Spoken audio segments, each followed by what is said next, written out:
Good evening, good evening, good evening. Thank God for all of you, those who are in the building, those who are joining us online. We are greatly, greatly honored. We've been out for the last 3 weeks, but thanks be unto God. We're back in the Lord's house tonight and back online, and for that I'm thankful. Are you thankful? I'm thankful that we're back in the Lord's house. Those joining us online, please say hello. I'd love to know who you are.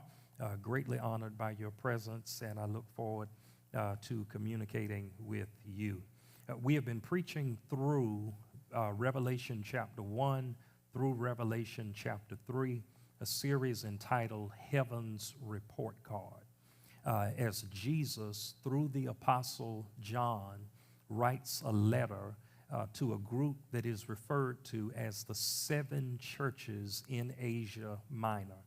What they represent were 7 church spirits or 7 church attitudes that existed in the first century. And the reason that they're able to serve as a report card for us is for most of the churches, Jesus had some wonderful things to say. He also had some words of correction.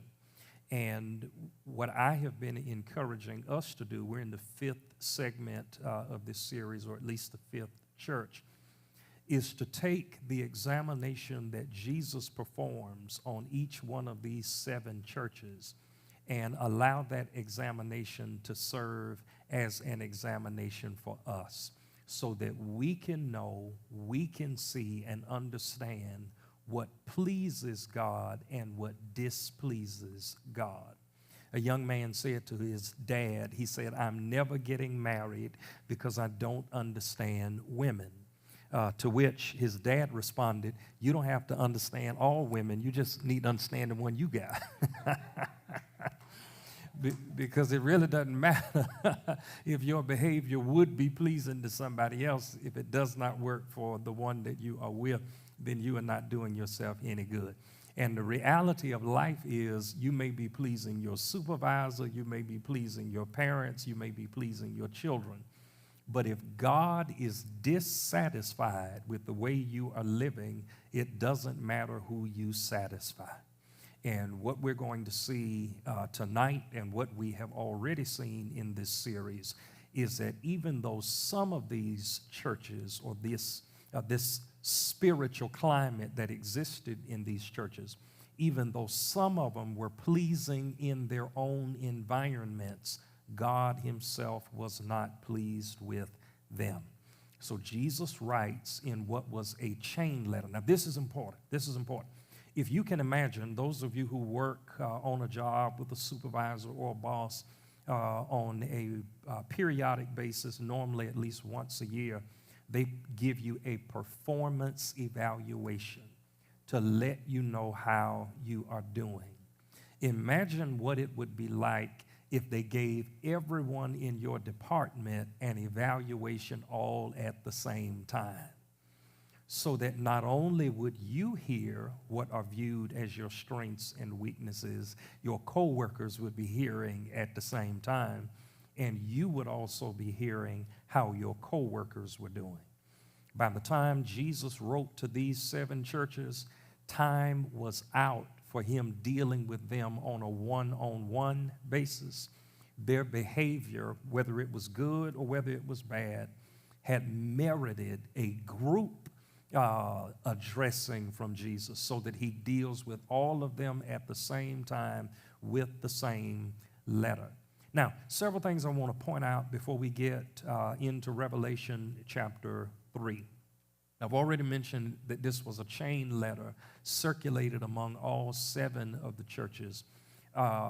We also learned early on in the series that Jesus paints a beautiful picture on how we ought to communicate with each other.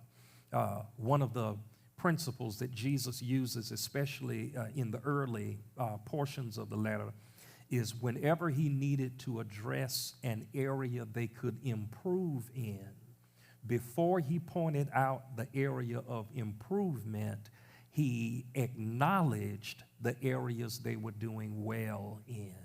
And I encourage you in every relationship that you have, parent-child, child to parent, husband-wife, wife to husband, whomever you are communicating with, if there is something that you need to address, never forget about what the person is doing right, even though what they are doing wrong may be the thing that's staring you in the face.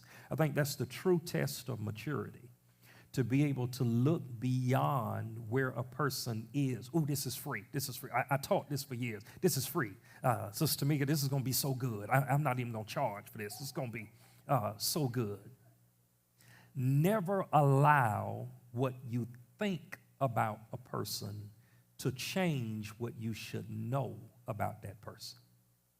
What you think about them is based on what they may have done or what they may have said in the last 24 hours. But what you ought to know about them is the reason you are in relationship with them in the first place.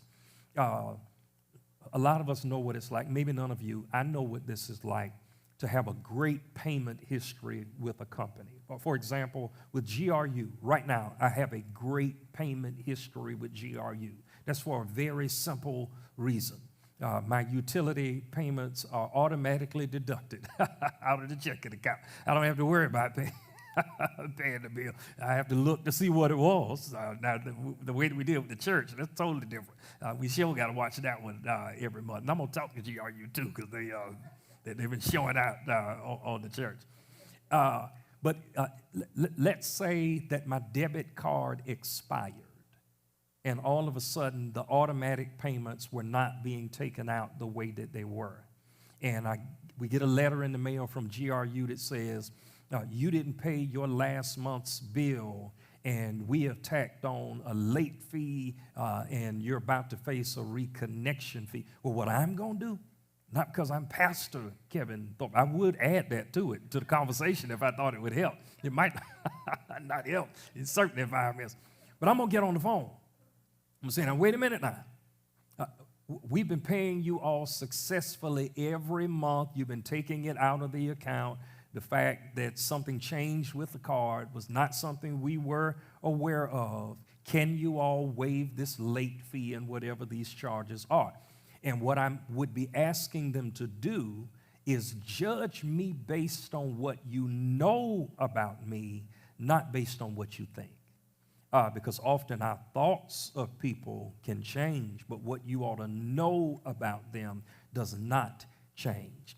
And I don't care how deep and how spiritual you are, a day will come when the Lord will let some stuff happen to you, and you would be concerned about calling heaven to ask God whether or not y'all still playing on the same team. God, are you still pleased with me? But here's what I have learned, Deacon Reggie. I will, to the best of my ability, I will never allow what I think about God in a certain situation to change what I know about God based on my years of experience and my years of history with Him. And so the method that Jesus used for communicating with these churches, especially the earlier churches in this chain letter, is before He tore into them, He built them up first. Now, we're all the way at the fifth church, the church at Sardis. And what we're going to find is Jesus doesn't talk about any of their good characteristics. He mentions some folks who were doing well in the church, but he starts off by addressing their areas of wrong. That is only because this is a chain letter. And the church at Sardis was already reading what he had to say to the other churches that came before them. So he didn't have the need to reinforce it further when he spoke to them. So we're in Revelation chapter 3, verse 1 through verse 6. This chain letter starts in chapter 2. Chapter 1 is really an introduction of these chapters, but we've made it now to chapter 3, and that's where we'll begin tonight. Lord's willing, everything we read will be in the Message Bible tonight. I encourage you to read along. Thankfully, we'll have it on the screens for those at home and for those in the building. Those who have joined us in the last few minutes, please say hello. Please hit the like button, love button. Please hit the share button so that we know who you are and that you share this word with those you are connected with. Here's another thing I want to mention about these churches. I want to share something so that you can sort of put yourself in the mind of these churches to understand how they operated in their day. Now, much of what we read when we read the New Testament, the way that they churched, and all of you know about churching. I was on a Zoom meeting this past week, and they were asking the different pastors who were on the meeting, what time does your church convene? And some of the other churches start at 10:45, some others start at 10. Of course, we start at Faith Church at 9:15. And it reminded me, Deaconess Tammy, because you and I have this in common. We've been around church a long time. Some of us used to think that God didn't show up at church till 11 o'clock on Sunday morning. that was the only time you could have service. When the reality is, the first century church, their model for churching was completely different from the way that we church. Deaconess Brenda, let me share this with you for free. Because I was watching Christian television earlier today, and the pastor, Brother Alvin, was mentioning that this is on TBN, the Trinity Broadcasting Network. The pastor said, when you visit our church, before you go to the sanctuary, stop by the coffee shop. Pick you up a coffee or a latte on your way into the sanctuary. My first thought, Brother Don, is the devil is a liar. You ain't bringing no coffee or deal while service is going on. But the Lord cautioned me. I won't say he corrected me, but the Lord cautioned me. The first century church that we read about, for example, when we read in the book of Acts, where 3,000 souls got saved at the same time, would it surprise you to know that every time they got together, they ate and drank? Because, and this is one of the points I want to make, it is because the first century church churched in a communal way. They didn't meet in a building like this. They were a part of the church community. They met in individual houses. Another part of that communal or community aspect was the fact that they were meeting under the threat of death.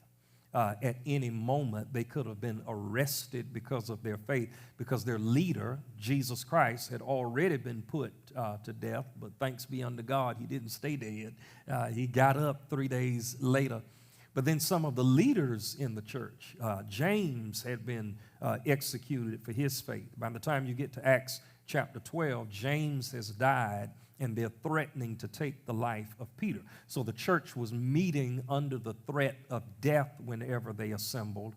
So they were together on a regular basis, and it also involved the sharing of their meals. Now, I do believe that perhaps when they came together to learn about the word, they may have fellowshiped and ate and drank together. But I don't believe they could worship God while eating and drinking. I don't believe that. It's hard to get your praise on with a chicken leg in your mouth at the same time. You got to choose between Hosanna and Popeye. So at some point, you can't do both of them at the same time. So my first mind was a little critical when the pastor said, stop by the church's coffee shop before you come into the sanctuary. And here's why I would be a little cautious of that. It would be because I don't ever want us to develop a sense of irreverence concerning the things of God. If there was a way that we could eat and drink and still be reverent in the sanctuary, in the body of Christ, that would be different. But don't come in here with worship on your mind and feel that you got to drink a Coke. And some of us are so, old school. We would bring a RC. Do they still make RC colas? We would bring a RC cola and put peanuts on the inside of it. Be sitting right in church with a glass bottle half full of peanuts in there at the same time. If you don't know anything about RC Cola and peanuts, before you go to bed tonight, get you a Coca-Cola. If Pepsi's your thing, get one of them. In a bottle, though. It won't work in a can. Don't you put no peanuts in a can. But get you some parched peanuts, unsalted.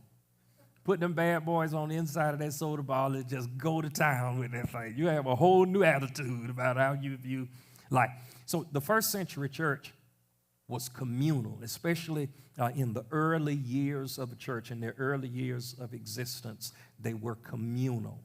As the church grew and expanded to different areas, they moved from being just communal and they became communal and geographical. Geographical. That is, churches became known by whatever area you lived in. In the first century, there was not Faith Church on this corner or Mount Carmel on that corner, Day Spring, Spring Hill, Upper Room. They weren't separated by what we call congregational worship. I get to that in a moment.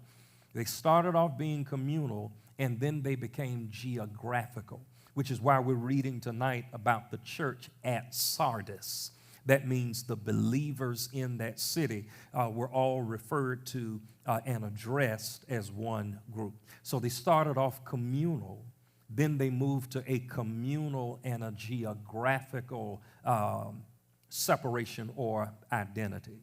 What we practice now is not communal. That is, when church is over, y'all not going to find a room in here and go to sleep and eat.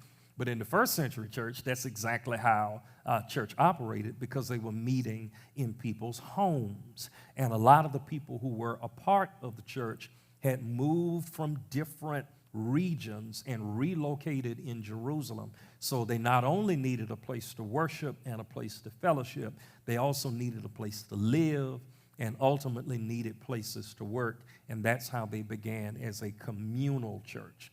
As the message of the gospel spread, they became communal and geographical, so that there would be the believers in Ephesus, the believers in Rome, the believers in Thessalonica, the believers in Sardis, so forth and so on. What we practice now is more so geographical and congregational. Geographical and congregational. Whereas all of you in this building and many of you watching from home, if you were to type in your zip code, you would find that people are online tonight from different zip codes, not only around the city, but even around the state, and some people from various places around the country. That's what we call congregational, where what brings us together is not necessarily the fact that we all live in the same neighborhoods. Now, that's an interesting aspect, and I want to say this to Faith Church specifically. That's an interesting aspect that we should remain constantly aware of, because there is a benefit in understanding where your population centers are and making certain, because here's a complaint that, this free here. I don't charge this close to a presidential or a midterm election. I don't charge in political seasons. Often, urban churches select their locations based on where land is cheapest to purchase.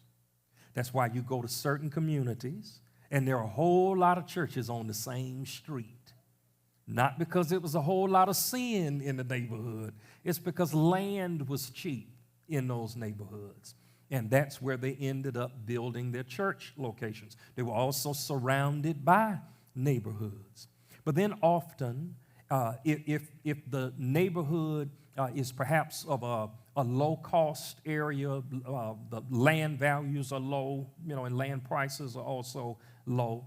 But as the people in that area begin to do better financially, now all of a sudden they can choose where it is that they want to live. They don't necessarily have to live where land is cheapest or where housing is cheapest. Then you find folks moving to other neighborhoods. And here's what the church has always expected. I'm not saying this is a bad thing, but what the church has always expected is that even if you move to the other side of town or the other side of the tracks, this is good. Madam First Lady, this is going to be so good. You're going to write me a check tonight. This is going to be so good. Even though you may be doing better and you have moved into a different income bracket and you may have moved to the other side of town or the other side of the tracks, here's what the old church used to teach. Don't forget the bridge that brought you over. Don't forget. Some of us funny. We grew up church in a certain kind of way, and we done got shame of how we used to church. The devil is a lie. I've been through too much not to appreciate what the Lord has done for me, and I will never forget the bridge that has brought me over. Now, and what we see sort of as a byproduct of that is that sometimes as people move into different neighborhoods, they start gravitating towards churches that may be located in those neighborhoods. And you need to always ask yourself, am I a part of a particular church simply out of convenience because it is closer to my home? This is free. A lot of folks don't like to talk about this next thing I'm going to say. Sometimes people choose churches not based on spiritual climate, but business climate. They want to be, whatever profession they work in, they want to be a part of a church that can help them network with other people that can benefit them not only spiritually, but professionally. You're looking for business leads when you in church. You'd be surprised to know some people go to churches looking for a man, looking for a woman. And they'll come to your church and look around. If they don't see enough single folks, they keep it moving. They try to find somewhere else to go because they're looking for some prospects. They're trying to find somebody to connect with. So First Church started off communal. It was a church community that they were a part of. Then they moved from being communal to geographical, so that as the church grew, and they didn't have transportation the way that you and I have it today, so that you can get in a vehicle, you can be from one side of town or the other in a matter of minutes.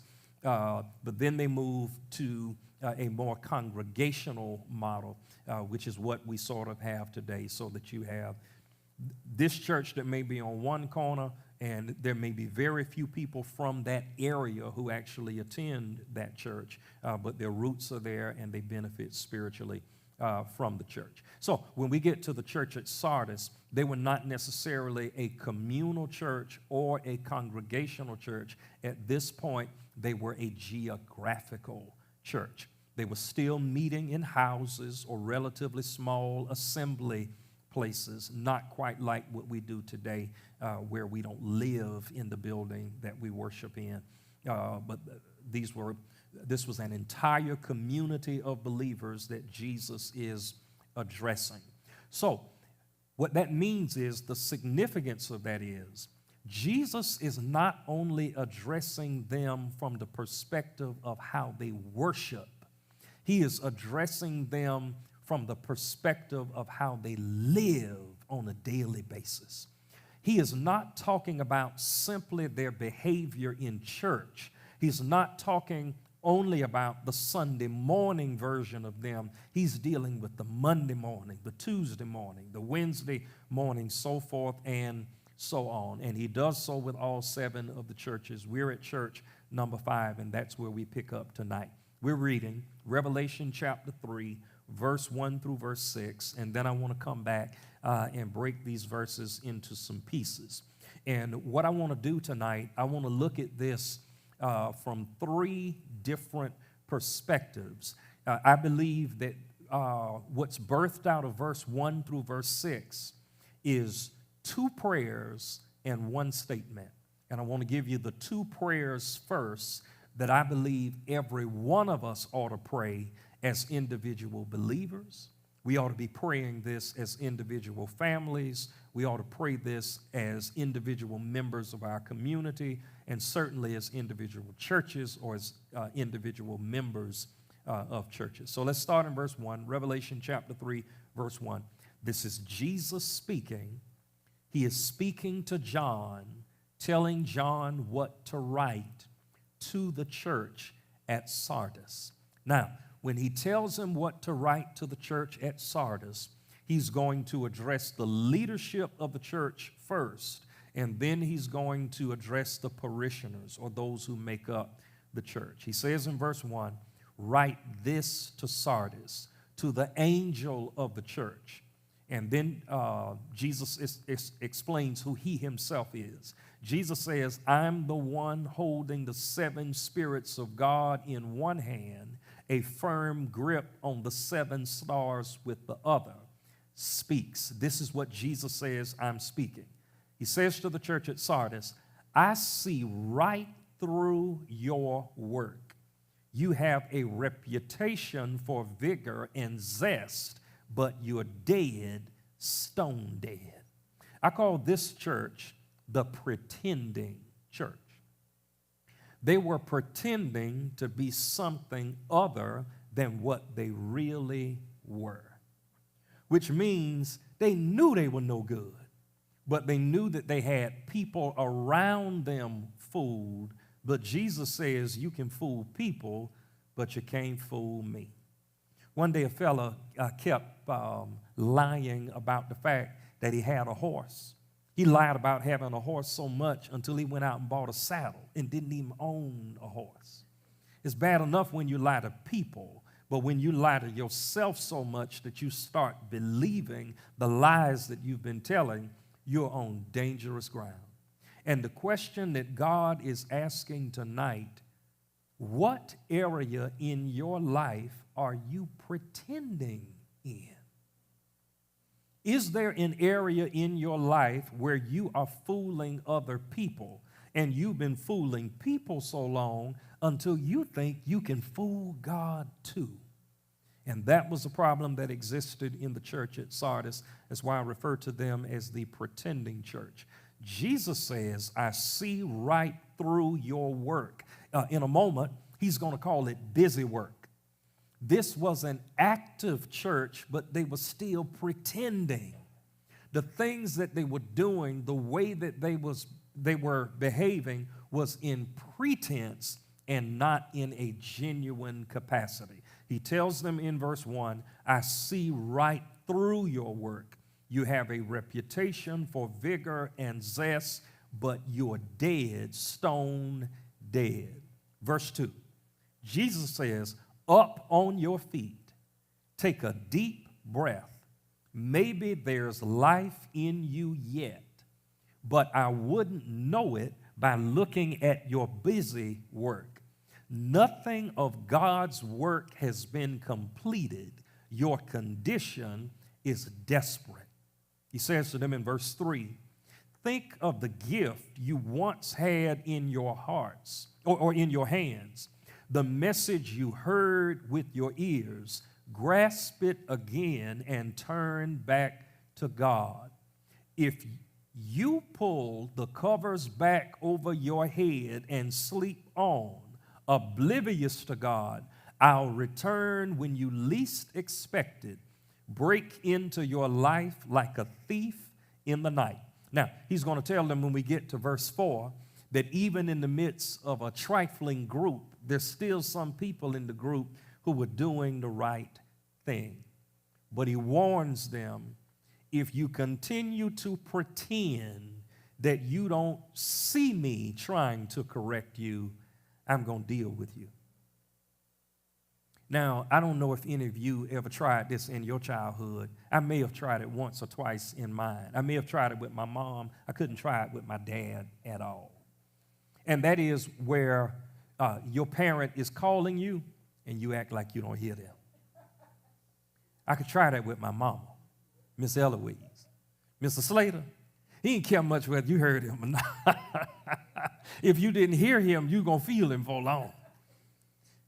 But a lot of times what we do with God and what the church at Sardis was doing, Jesus had been trying to get their attention, and they were pretending as though they didn't even hear him.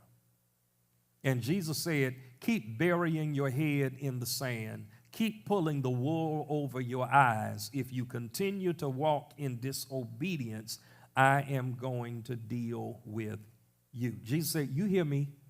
You heard what I said. And don't be talking about because if you can you can hear. Sister Thorpe taught me that. If you can you can hear. That means you heard that thing the first time. And Jesus said, don't act like you don't hear me. Don't think I'm going to keep playing with you. You heard exactly what I said. And if you do not self-correct, I am going to correct you. Watch verse 4. He says to them, you still have a few Christians in Sardis who haven't ruined themselves wallowing in the muck of the world's ways. They'll walk with me on parade. They've proven their worth. Conquerors will march in the victory parade. Their names indelible, that means it can't be erased. Their names indelible in the book of life. I'll lead them up and present them by name to my Father and his angels. And then he ends his message to them. King James Version says, he who has ears to hear, let him hear what the Spirit is saying to the churches. Message Bible says, are your ears awake? Listen. Listen to the wind words. And again, the word wind has a capital W because it refers to the Spirit of God. Listen to the Spirit blowing through the churches. That's what you find in these 6 verses. I want to break it into 3 pieces. The first 2 pieces are going to be prayers, and the second or the third piece is going to be a statement. Here is the first piece that I believe all of us ought to pray for ourselves as individuals, for ourselves as members of the body of Christ, for ourselves as members of a local church. I'm going to give you the prayer in a moment, but the Lord and I have been wrestling with something, Dr. Kenny, all week long, really longer than that.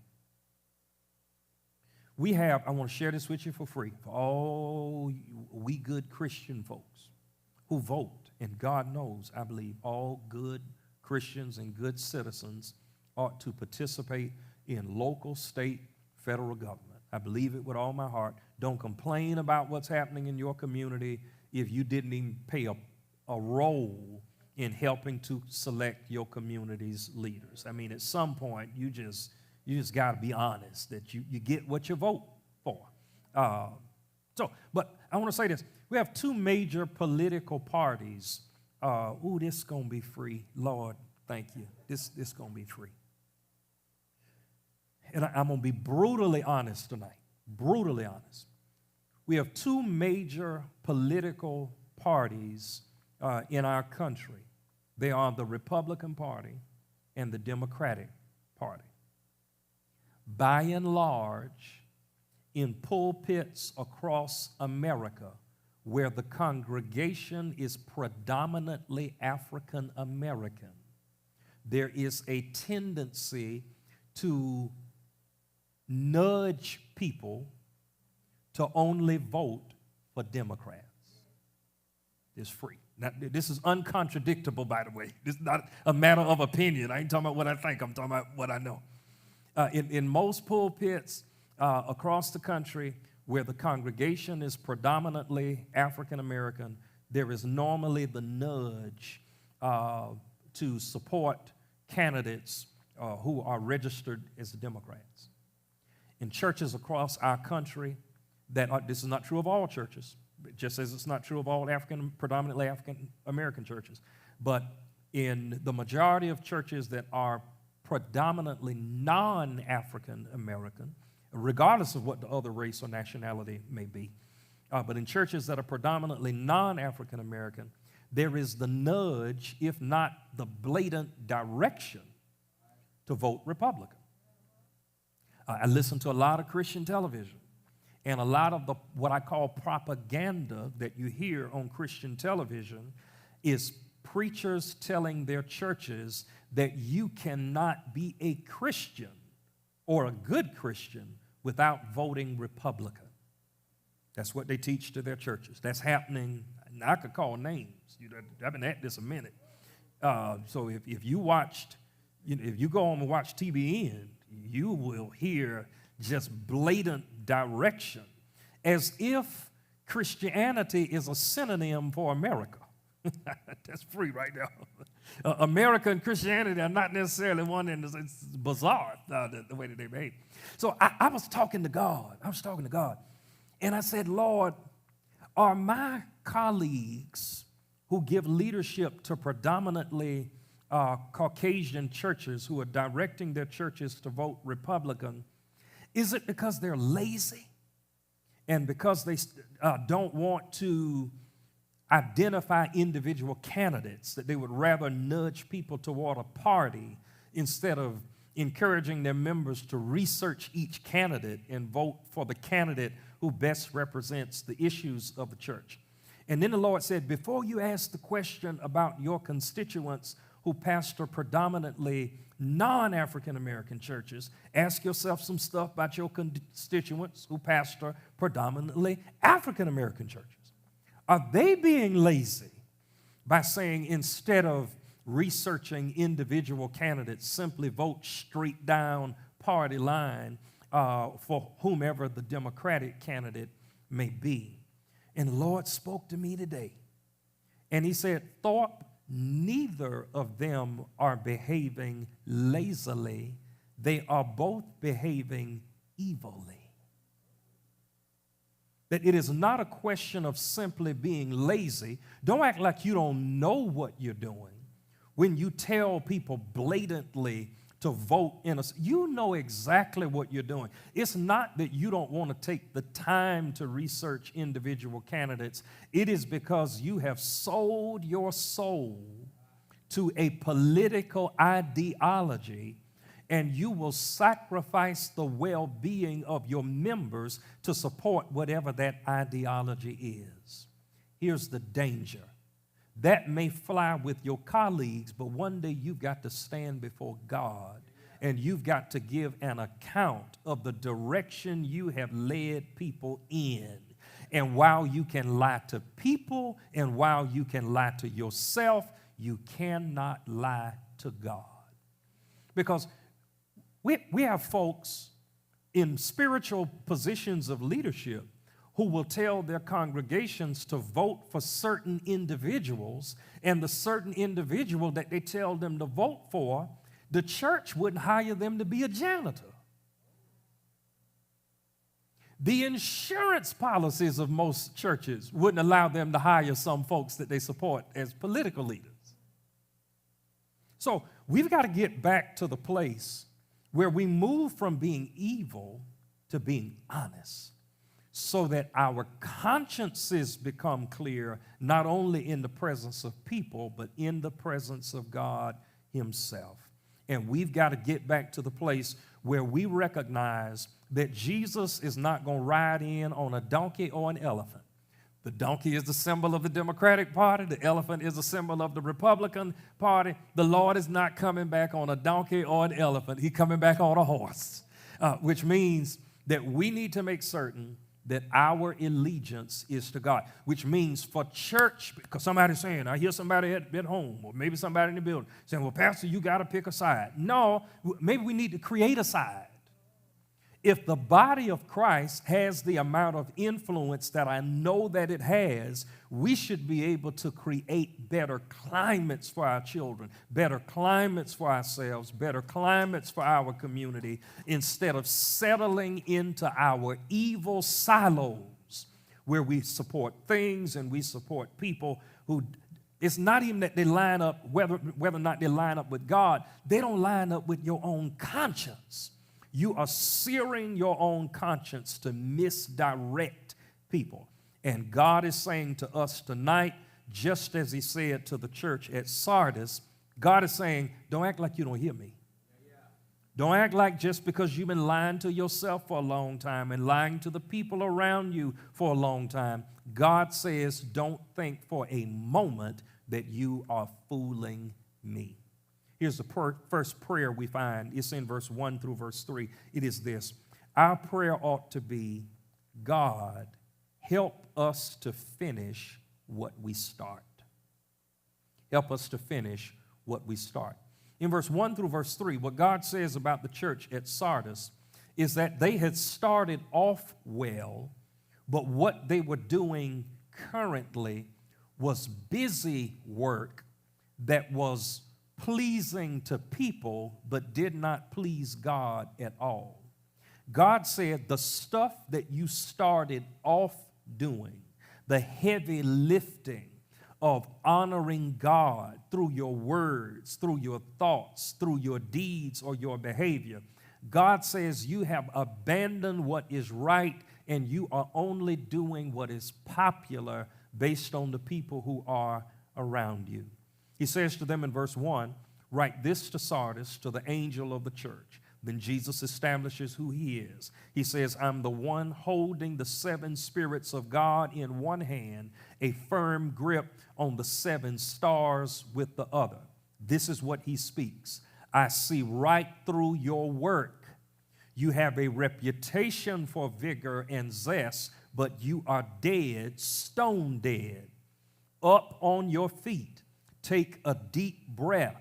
Maybe there's life in you yet, but I wouldn't know it by looking at your busy work. Nothing of God's work has been completed. Your condition is desperate. That means they started off well, but didn't finish well. Let me give you an example so you can take this with you, because some of y'all may have seen this. Don't spend, y'all ain't gonna like this. Don't spend 10 years raising money for a building fund and don't never build a birdhouse. Don't start off on a project in the name of the Lord and refuse to finish it because your heart was not in completing it in the first place. The prayer that all of us ought to be praying, this free. The way that I put it in the outline that you have is, God, help us to finish what we start. Here's how the old church would say it. Whatever you do for Jesus, let it be real. Let it be real. And may God keep us at the place, Faith Church, where what we do causes us to be able to sleep well at night because we believe that it is the Lord's will. It may not be popular. It may not be as attractive as other things are, but is it the Lord's will? And we got to get to the place where what we do is commit ourselves to what pleases God and stick to it. Our prayer, according to verse 1 through verse 3, he tells them in verse 3, think of the gift you once had in your hands, the message you heard with your ears. Grasp it again and turn back to God. If you pull the covers back over your head and sleep on, oblivious to God, acting like you don't hear him, Jesus says, I'll return when you least expect it, break into your life like a thief in the night. Our prayer ought to be, God, help us to finish what we start. All right, there's a second prayer that I believe is contained in the text. First prayer is, God, help us to finish what we start. Here's the second prayer. God, help us to strengthen what remains. Help us to strengthen what remains. That's what you find in verse 4. Lord, help us to finish what we start, but then, Lord, help us to strengthen what remains. Sometimes you can't go back and get what you lost, but you can do better with what you have.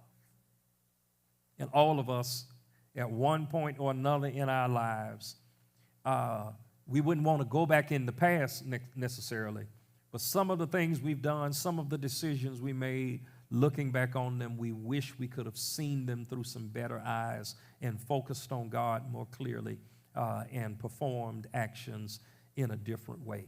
Here's what he says to them in verse 4 that proves that all of us ought to be praying, God, help us to strengthen what remains. Jesus says, you still have a few Christians in Sardis who haven't ruined themselves wallowing in the muck of the world's ways. They'll walk with me on parade. They've proved their worth. And then he goes on to promise great things to all those who conquer and how they will continue to reign with Jesus. I'll come back to that in a moment. But Jesus says, in the midst of people who are falling away, there are those who remain faithful. And the prayer that all of us ought to have is, Lord, even though I have made a mistake in some areas, help me to continue to do better in the areas where I've been getting it right. Help me to focus on what you have called me into, what my life should be dedicated to, what my focus should be dedicated to. In 1 Corinthians chapter 3, verse 8 through verse 13, Paul writes to the church at Corinth, and he explains to them that all of us who work in leadership are like people working under God. God is our supervisor. We work under him, and we give leadership to people who are following us.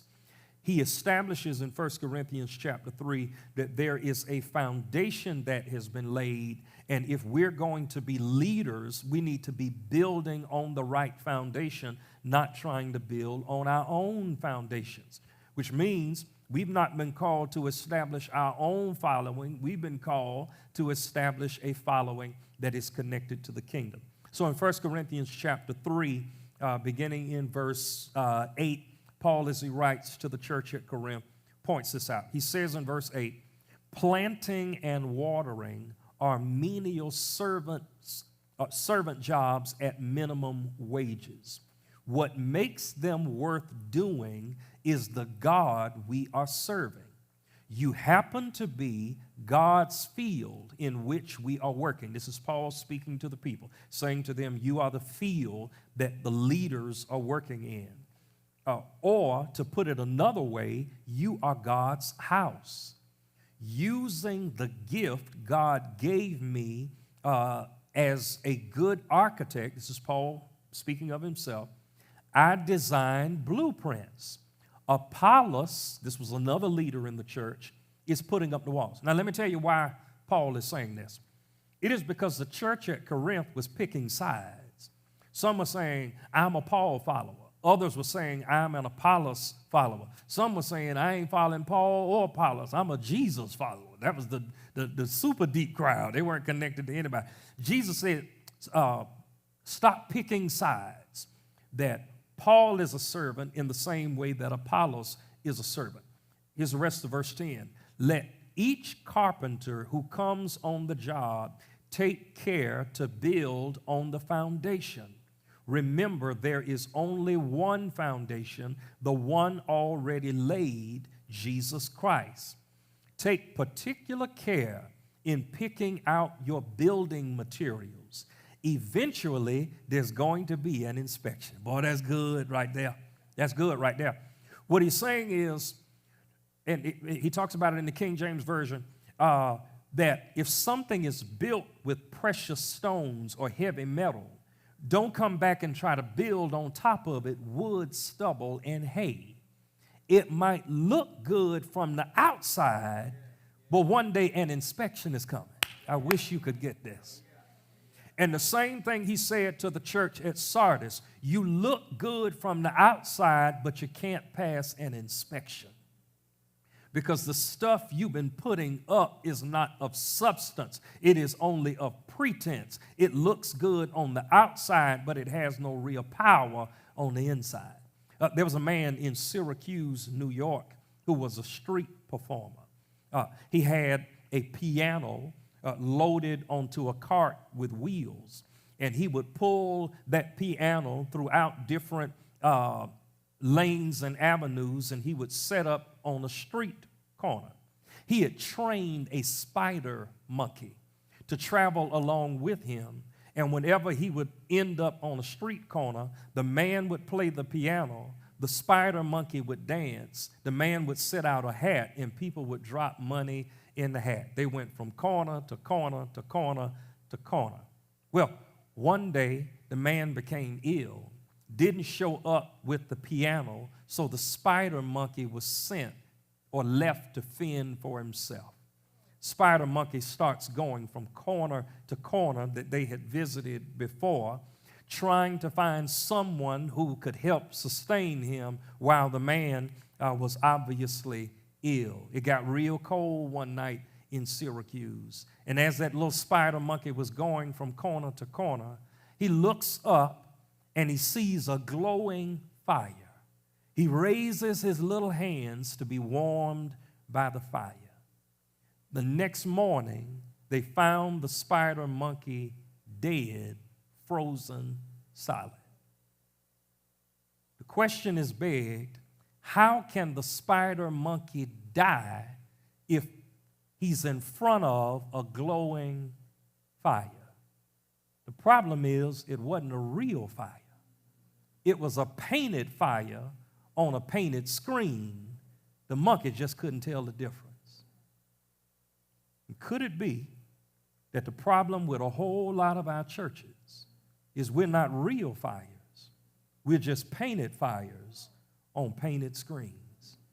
And when people really need what Jesus has to offer, and they come trying to find it in us, only to discover that we've been pretending to be one thing, and we appear one way on the outside, but when you really get beneath the surface, the love is not real. The fellowship is not genuine. The passion and thirst that we claim to have for the things of God does not really exist. So Paul said in 1 Corinthians chapter 3 and verse 12, take particular care in picking out your building materials. Why? Verse 13 says, eventually there's going to be an inspection. If you use cheap or inferior materials, you'll be found out. The inspection will be thorough and rigorous. You won't get by with a thing. If your work passes inspection, fine. If it doesn't, your part of the building will be torn out and started over. But you won't be torn out. You'll survive, but just barely. Now, we can go back now, Brother Josh, to Revelation chapter 3. Because what Jesus is about to say to the church at Sardis is that if you do not self-correct, I'm going to allow judgment to fall on you. But he's not telling them that I'm going to put you out of the family. He's saying that all that labor you've been doing in vain, you're going to suffer loss instead of receiving a great reward. So watch what he says in Revelation chapter 3, verse 5 through verse 6. And this is the last point that I want to make. I told you I was going to give you two prayers and one statement. The first prayer is, God, help us to finish what we start. The second prayer, God, help us to strengthen what remains. Here is the third point that I want to make. It is not a prayer, it is a statement. God doesn't miss. God doesn't miss. Some of y'all are going to say, and this is free. You can say this. I don't mind y'all saying this because it's true in my life. I'm not ashamed of this. But some of y'all would say, Pastor, you talk a lot about get beatings because I got some of them. And one of the practices that some of you may have seen in your childhood is that if one kid in the house, let's say it was 4 or 5 of you in the house, if one of you messed up, everybody got a little piece. All right. I ain't never like that. I ain't never like that. Because if I didn't do it and I didn't participate in it, I might have tried to talk whomever out of doing whatever it was. So if I didn't do it, I don't think I should have had to deal with any of the consequences. And don't just be beating folk in the dark, because you can't pick out which one of them it was. I'm glad that Jesus is the same way. That Jesus does not prescribe correction with a broad brush, which means Jesus, Dr. King made this statement some years ago, Jesus knows the difference between a universal diagnosis and individual surgery. Jesus knows how to weave through the crowd and know the difference between those who are pretending and those who are real. He knows how to correct those who are pretending and bless those who are real at the same time. Here's what you find it all in verse 4 through verse 6, and I'm done. He says in verse 4, Revelation chapter 3, verse 4, he says, you still have a few Christians in Sardis who haven't ruined themselves wallowing in the muck of the world's ways. They will walk with me on parade. They have proven their worth. Then he says in verse 5, conquerors will march in the victory parade. their names indelible in the book of life. I'll lead them up and present them by name to my Father and his angels. Are your ears awake? Listen. Listen to the wind words, the Spirit blowing through the churches. I'm glad that God doesn't miss. I started to say, God don't miss. That's how it is in my heart, but that would not be my subject, agreeing with my verb. God doesn't miss. Because some of you are saying, Pastor, if I don't go along with the crowd, I'll be in a silo, I'll be all by myself. God can find you. God can find you as an individual, because someone is saying, Pastor, if I don't pick a side, then, my voice is going to be muted. God can come and find you right where you are. And if you are committed to doing things God's way, it doesn't matter what the crowd around you is doing. God can find you in the midst of it all. I'm praying, God, help us to finish what we start. God, help us to strengthen what remains. But Lord, I'm thankful that you don't miss. That even in the midst of a jacked up set of circumstances, you can still locate us and do great and wonderful things. Verse 4 through verse 6 describe that not only will he see to it that you don't get hit with the correction, he blesses you over and over and over again. And I want to be blessed. Don't you want to be blessed? You're watching from home, type in the chat, I want to be blessed. I want to be blessed. BLESSED. I want to be blessed. I want God to bless me. Bless me. Bless me now indeed. I want to thank you for your time. That's the end of my time. I look forward to seeing you at another time. I love you. Thank God for each and every one of you. Let's pray and we head it home tonight. Lord, we are honored by the great things that are contained in your word. Thank you for both your correction and your encouragement given to the church at Sardis. Help all of us as your believers in this current age to recognize that there are benefits that you have in store for us, but you have also set boundaries. Help us to move from a place of pretending to be one thing when in our heart of hearts we know that we are something else. Touch us in a way that only you can. Do for us what only you can do. Find us even in the midst of a crowd and show us great and mighty things. We thank you for it, that as you watch over us where we are and where we are going, we will continue to give you praise, honor, and glory. In Jesus' name, amen. All right, let's give God a rousing round of applause in the building at home. If you know how to find clapping hands online, put some hands online, or just type in clap, clap, clap, clap, clap. It means the same thing, and we're honored. I look forward to seeing you this upcoming Sunday morning, 9:15, right here in the sanctuary of our church, or join us online. Until then, you be blessed. We will see you soon.